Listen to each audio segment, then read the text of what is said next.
অনেক বছর পর একটা ভালো সিনেমা আমরা দেখলাম, মানে পরিবার নিয়ে সবাইকে নিয়ে দেখার মতো সিনেমা রাজ চক্রবর্তী করেছে।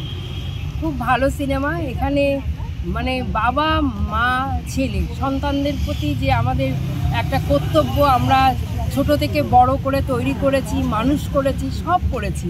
লাস্টে ছেলেরা বাবা মাকে কিভাবে ইউজ করবে সেটা ওদের ব্যাপার। সেই শিক্ষা মানে আমরা এখনকার ডিজিটাল যুগে ছেলেরা এখন একটা অন্য রকম জগতে তারা চলে যায়। তারা মা বাবার প্রতি অতটা কেয়ার নেয় না, বেশিরভাগই বাইরে চলে যায়, তাদের কোনো দায়িত্ব থাকে না। আমরা সাধারণত আমি আমার হাজব্যান্ড দুইজনকে দেখতে হয়, আর ছেলে তার কর্তব্য দূর থেকে করে। সুতরাং ছেলের কাছে বাবা মা তখন একটা অন্য রকম মানুষ হয়ে যায়, বোঝা হয়ে যায়, কিন্তু কিছু করার নেই। কিন্তু এই সিনেমাটা সবাই দেখুন, ভালো লাগবে। আর ছেলেদেরও দেখবো যে সন্তান নিয়ে এই ছেলেটা, আমাদের বড় ছেলেরা বড় হয়ে গেছে, চাকরি বাকরি করে, কিন্তু তাদেরকে নিয়ে দেখার মতো সিনেমা উনি করেছেন। আমাদের সবার উচিত এই সিনেমাটা একবার করে অন্তত দেখে আসুন হলে। আমি আপ্লুত।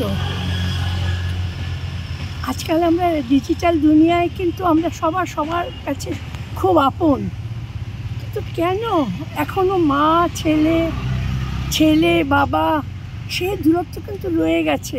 টাকা পয়সা চাইলে তাদের মেজাজটা খারাপ হয়ে যায়, কিন্তু কেন মনে হয়নি যে বাবা তোমাকে বড় করেছে টাকা পয়সা খরচা করে? বিনা পয়সায় তো তুমি বড় হওনি। তোমার স্কুল, তোমার কলেজ, তোমার খেলাধুলো, তোমার সব কিছুর জন্য তো বাবাকে পয়সা খরচা করতে হয়েছে। ভাবছো কেন বাবা কিছুই দেয়নি তোমাকে? কিন্তু তাই বলে ভেবো না যে তোমার বাবাকে তুমি দয়া করবে না, ওটা কিন্তু আমি হতে দেবো না। সে তার মতো থাকবে, সে তার সম্মান নিয়ে থাকবে, যেমন আমি থাকবো তেমনি আমার স্বামী থাকবে, এটা একদম ভুলবে না। ছেলে তুমি তোমার মতো থাকো, চাই না তোমার টাকা। আমার সম্বন্ধে আমি যেটুকুনি বলতে চাই যে মা বাবার সঙ্গে সন্তানের হচ্ছে আর্থিক সম্পর্ক, এটা টাকা পয়সার থেকে অনেক বড়। তা হৃদয়ের সম্পর্ক, হৃদয়ের মেলবন্ধন, এটাই কাম্য হওয়া উচিত।